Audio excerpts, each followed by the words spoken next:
As we're all getting ready to wrap up the Christmas season of 2023 and head into the new year, 2024, I just wanted to bring a word of exhortation and encouragement. This is something that God has been teaching me actually as well, and I feel that this is very important for the church as well, from Exodus 15.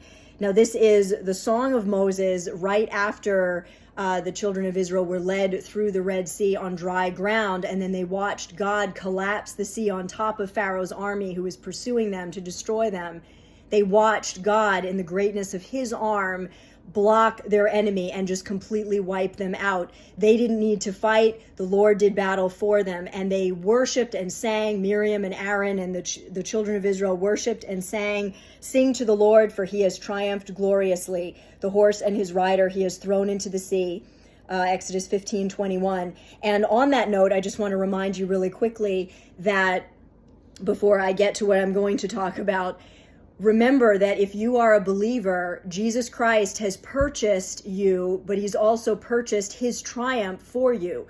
You are a part of his victory. You get to benefit from and be a part of his victory because of what he has done. So in him, you are victorious. In him, you get to walk victorious over sin and over everything that wanted to oppress you. Jesus Christ has declared it powerless over you, and you get to walk in that freedom and power with him.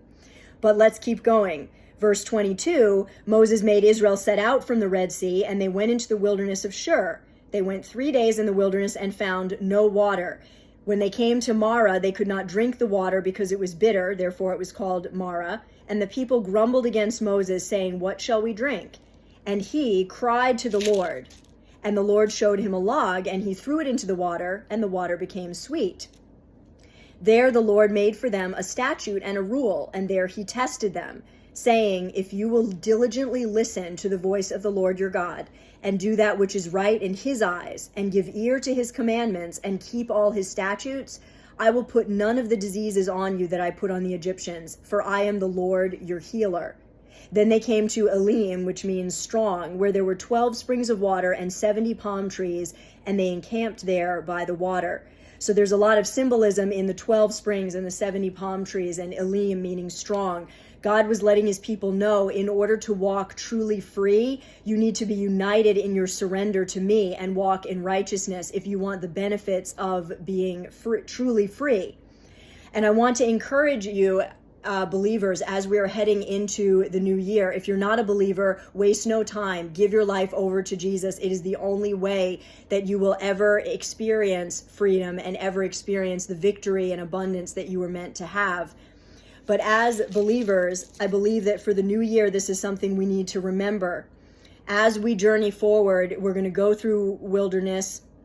And it's very, very important that instead of grumbling when we come upon wilderness times, when we come upon bitter times, which we will, we need to do what Moses did and cry to the Lord. The people grumbled, but Moses' cry to the Lord was the one that was answered. And he will show us how to make the bitter things sweet. But not only that, we also need to be alert to God's Spirit and understand that these trials are not things to just breeze past and be like, "Oh no, trouble time, God help us. Okay, thanks God for getting us through that." We need to be, or grumbling because it's still here, we need to be listening to his Spirit and seeing where he is testing us, where he is teaching us something and establishing something as a rule and a statute in our lives through this time. We need to purpose in our hearts now to diligently listen to God's voice and obey him and do what is right in his eyes.